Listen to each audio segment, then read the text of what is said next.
2017년 심한 우울증을 가지고 살아갈 때 어떤 괴로움이 있었고 그 괴로움을 어떤 방식으로 이겨냈는지 궁금합니다. 2016년 8월부터 2017년 3월까지 극심한 우울증을 좀 앓고 있었어요. 일어나면은 여기 가슴이 거의 쭉 엄청 누군가가 누르는 듯한 그런 마음이 있었고, 그 다음에 하루 종일 좀 무기력했고, 그 다음에 뭐 심장이 막 이렇게 막 뛰는 것이 직접적으로 들릴 정도로, 그러니까 삶에 대한 그게 두려움이 있었다. 근데 그 당시는 정말 힘들었어요. 하루하루가 너무 좀 죽고 싶다 이럴 정도로 너무 힘들었는데, 너무나 감사하게도 그 두 가지가 저에게 힘이 되었는데, 첫 번째는 미라클 모닝, 그 새벽의 힘이었고요. 새벽에 일어나서 제가 한 행위가 있습니다. 바로 새벽에 일어나서 필사를 해요. 어떤 필사를 하냐? 책 속에 좋은 문구를 필사를 하고 거기에 대한 제 생각을 이렇게 하나의 글로 표현해서 나오기 시작했죠. 자, 이거를 한 30일 정도 하니까 저도 모르게 뭐랄까요? 이 두려움이 싹 사라졌습니다. 우울증이 사라지고, 그 다음에 이어서 저에게는 나도 할 수 있구나 이런 자신감이 생기면서 서서히 그 다음부터는 삶이 급속도로 뭔가 바뀌게 되고 더 좋은 생산적인 에너지를 이렇게 발휘할 수 있는 그런 힘이 생긴 거죠. 즉, 저는 이렇게 칭했어요. 미라클 모닝 필사라고. 새벽에 일어나서 필사를 하고 거기에 관련된 글을 쓰고, 그 정약용 선생님의 초서 독서법을 했다 이렇게 말씀을 좀 드리고 싶어요. 책 속에 좋은 문구가 나오면 그것을 베껴서 나의 것으로 만든다. 내 삶에 어떻게 적용할까 이런 것들을 계속적으로 글을 썼거든요. 블로그에 보시면은 미라클 모닝 필사라는 챕터, 블로그의 챕터를 만들어서 1일부터 지금까지 계속적으로 누적해서 기록을 하고 있다. 어떤 어려움이 있으면요, 이렇게 독서하고 좋은 문구 베끼면서 그거를 가지고 내 생각을 한번 적어보세요. 줄리아 카메론의 아티스트 웨이라는 책이 있죠. 이 아티스트 웨이에 모닝 페이지라는 게 나와요. 이 모닝 페이지도 거의 똑같은 행위다. 새벽에 일어나서 몽롱한 상태에서 무의식적으로 나의 생각을 쓴다. A4 용지 한 페이지에서 거의 3페이지 정도 그렇게 이제 쓰게끔 하고 있는데, 자, 똑같은 형식입니다. 새벽에 일어나서 내가 생각한 바를 글로서 계속 풀어내는 거죠. 근데 이 행위는요, 저는 이렇게 표현해요. 하루를 이기고 시작한다. 최근에 이것을 하신 어느 한 블로거를 알게 됐어요. 평범한 일상은 어떻게 글이 되는가를 읽고 이거를 이렇게 그대로 따라 하시는데, 이분도 똑같이 느낍니다.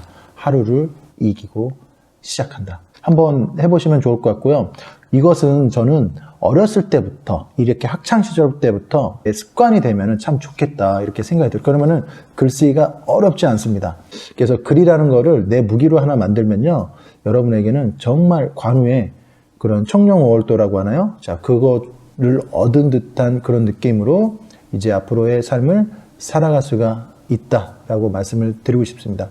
제가 했던 방법은 그거예요. 책을 읽고 책 속에 좋은 문구, 사진을 찍어서 블로그에 불러오고 그것을 타자로 필사를 한 다음에 그걸 가지고 한 편의 글을 쓰고 하루를 시작했다. 어렵지 않죠? 내가 오늘 이거 했다고 해서 내일 당장 바뀌지 않아요. 중요한 것은 꾸준히 하면은 분명히 변화는 일어난다 라고 말씀을 드리고 싶습니다. 미라클 모닝 필사.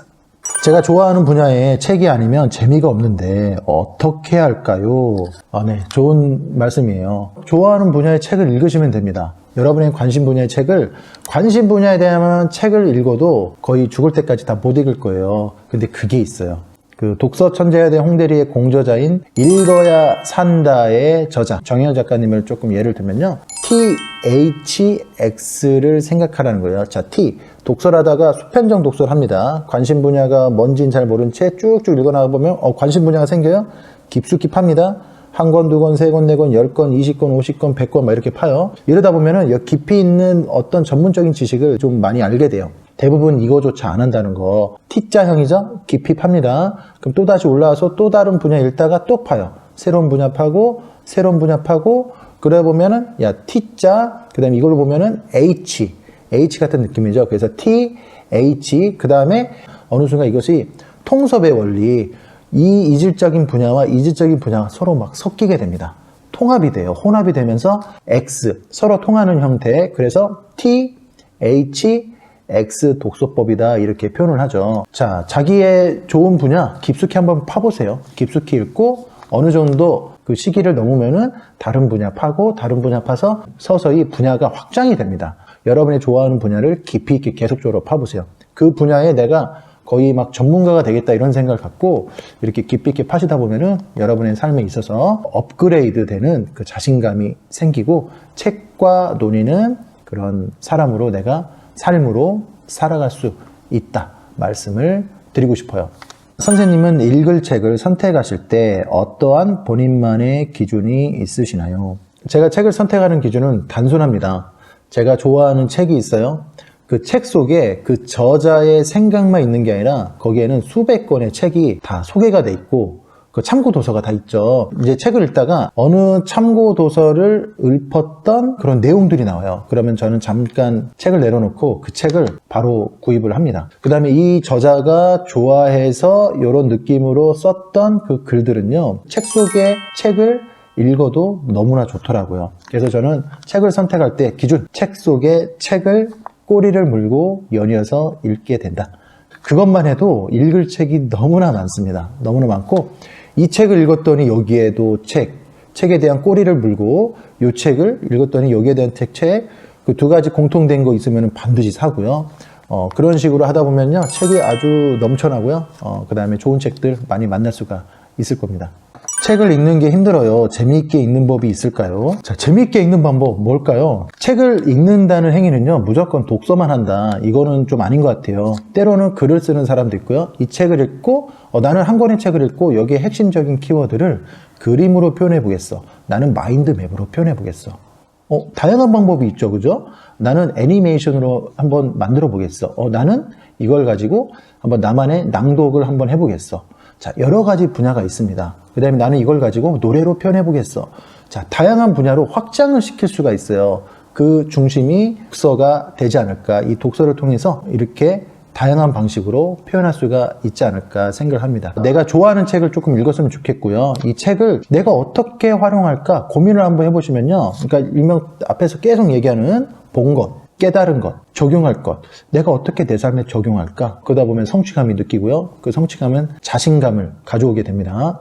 자신을 신뢰하는 거죠. 자신을 신뢰한다는 그 자신감은 곧 또 나중에 자존감까지 가져오고 자존감, 자아 효능감까지 가져와서 내 삶이 더욱더 책으로부터 풍족하다는 것을 느끼게 될 거예요. 자, 그러면은 아마 좋지 않을까 생각을 하고 있습니다. 자신의 정신에 한 획을 그어주는 책이 있다던데 그 책인지 아닌지 어떻게 알아요? 자, 이것도 마찬가지예요. 자, 지금은 알 수 없어요. 하지만 나중에는 알 수가 있을 겁니다. 그러니까 스티븐 잡스가 늘 얘기했던 게 이거 있죠. 미래를 가봤을 때 내가 과거에 찍었던 그 점들을 연결해보니 지금의 모습을 알 수 있다. 커넥팅 더 다츠.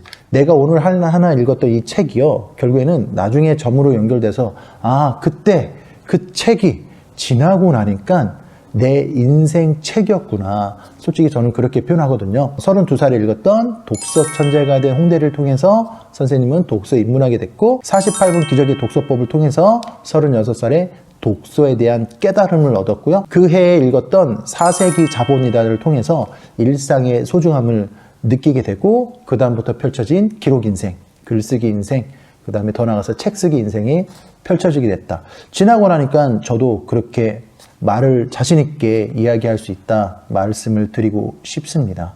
독서를 많이 읽고 싶지만 접하기 어렵습니다. 어떻게 해야 할까요? 자, 여기서는 이렇게 한 줄을 말씀을 드리고 싶어요. 여러분, 자신의 의지를 믿지 마시고요. 자신의 행동을 믿으세요. 의지는 어떻게 해요? 매해 의지를 불타오르죠. 이제 곧 있으면 1월 1일이에요. 자, 1월 1일에 여러분 하는 게 뭐예요? 새해 계획을 세웁니다. 나 이번에 올해 독서 50권 하겠어. 일주일에 한 권씩 읽어서 50권 하겠어. 아니면 나 일주일에 2권 읽어서 뭐 어떻게 하겠어. 아니면 나 다이어트를 어떻게 하겠어. 그 다음에 뭐를 어떻게 하겠어. 성적을 어떻게 올리겠어. 이렇게 계획은 세우죠. 이거는 우리의 의지예요. 의지인데 행동은 달라요. 이 의지를 어떻게 발현하기 위해서 내가 행동할 것인가. 실천이죠. 행동은 곧 실천입니다. 여러분, 독서를 잘하기 위해서요. 독서를 많이 하고 싶어. 어떻게 하면 돼요? 읽으면 돼요. 언제 읽어요? 그래서 어떤 거를 할 때 독서 우선순위를 하면 어떨까 이렇게 말씀을 좀 드리고 싶어요. 책을 먼저 읽고 하루를 시작하는 겁니다. 편하죠. 자, 내가 오늘 30분 독서를 하고 싶어. 그러면은 하루 중에 30분을 먼저 읽고 하루를 시작하는 거예요. 내가 오늘 하루를 시작할 때 책을 많이 못 읽었어. 그러면은 그 시간을 읽을 때까지 내가 어떤 일을 할 때 약간 쪼개서라도 10분, 10분, 10분을 쪼개서라도 30분을 만드는 거죠. 그런 다음에 내가 뭔가 해야 될 일을 한다든지 좋아하는 일을 하면 좋겠다. 여러분 스마트폰이 있죠. 스마트폰은 우리가 말을 하지 않아도, 습관을 잡지 않아도 대부분 바라봅니다. 길가에 가면서도 바라보고, 기다리면서도 바라보고, 뭘 하면서도 보고, 미팅을 하면서도 보고 계속 보잖아요. 이렇게 수불석권, 손에서 책을 떼지 않는다. 그런 마음을 갖고 독서에 임하시면 아마 독서 습관이 여러분의 삶에 자리가 잡혀서 그 다음에 이어진 삶은 엄청나게 펼쳐지게 된다 말씀을 드리고 싶습니다. 여기 또 이런 질문 많이 하셔요. 자, 읽어보고 싶은 책이 너무 긴데 나눠서 읽기는 싫고 어떻게 하나요? 이렇게 표현을 해요. 고전 같은 걸 책을 읽을 때 고전은 좀 약간 두꺼운 것도 많이 있잖아요. 그죠? 자, 그러면 어떻게 합니까? 두 가지 방법을 써요. 시간을 나누던지 아니면은 쪽수를 나눠서 이렇게 읽는 방법 있죠. 예를 들어 1000페이지짜리의 책을 읽는다. 엄두가 안 나죠? 시작하는 엄두가 안 나요? 자, 1000페이지 책을 내가 100일 동안 읽겠어. 그러면은 하루에 10페이지씩 100일 동안 읽으면은 1000페이지가 되잖아요. 나는 이것을 좀 50페이지로 50일로 조금 쪼개겠어. 그러면 50으로 나누면 하루에 20페이지씩 읽으면 되고요. 자, 이런 식으로 나는 이거를 열흘 만에 끝내겠어. 그러면 하루에 100페이지씩 읽으면 되겠죠. 나눠서 읽으면 됩니다. 나눠서 읽어서. 이것도 똑같아요. 저는 과거에 이런 방법을 썼어요. 어떤 항상 고전에 대한 그런 열망이 있어갖고, 고전은 매일 하루에 10분만 읽자. 하루에 10분 고전책 읽고, 내가 읽고 싶은 책을 읽고, 그 다음에 그 다음날도 고전책 읽고, 내가 읽고 싶은 책을 읽고. 이렇게 하니까 고전도요, 10분만 읽어도 뭔가 이렇게 계속 속도가 붙더라고요. 그 다음에 고전 10분 읽다가 오늘은 좀 더 읽고 싶은데 20분 정도 읽고, 어떤 날은 30분 정도 읽고, 이렇게 막 늘려갈 수가 있겠죠. 그러니까 나의 기본적인 세팅이 좀 필요하다. 어떤 내가 뭔가 할 수 있는 그런 약간 약속 같은 거 있잖아요. 그런 세팅이 필요하다. 자, 그렇게 읽으시면은 아마 긴 책도 어느 순간 완독을 할 수 있지 않을까 생각을 하고 있습니다. 네, 지금까지 평범한 일상은 어떻게 글이 되는가? 의 저자 미랄쌤 김진수였습니다. 감사합니다.